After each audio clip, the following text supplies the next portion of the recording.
So here we have a simulated experience that we've created in virtual speech. Now, we've created a conference room so that I can practice my enabling technology speech, but we can also add a lot of customization to this experience.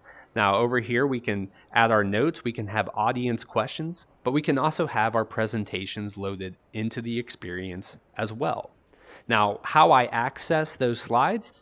Well, first off, they can be right in front of you right here if you need to have a reference point. That way you're not having to acknowledge the screen behind you the whole time. But sometimes it's important to be able to acknowledge and bring people's attention up to what you're actually talking about. And today we're talking about how to give the best presentation ever by me. Now, in adding notes, we can provide what to do, what not to do, help give guides regarding how someone should communicate or what they should say in particular.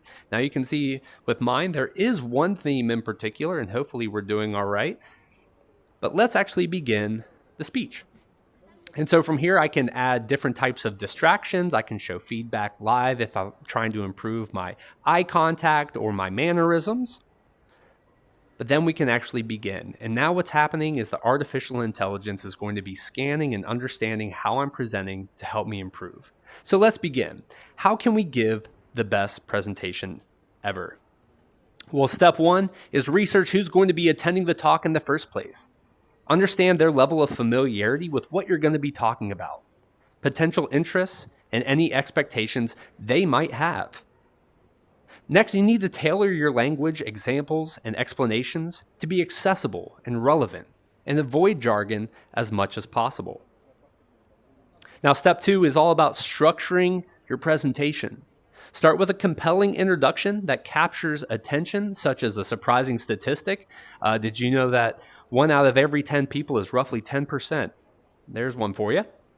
Break down your talk into clear sections like an introduction, main points, and conclusion. This will help the audience follow your ideas. Also, limit the number of main points to 3 or 4. Too many is going to be too much information, and people aren't going to be able to walk away with your most important points. Now, step 3 is all about your visuals. How are you adding slides? How are you adding graphs, visuals, videos, pictures, whatever you need to best convey your messaging? Then last, step 4.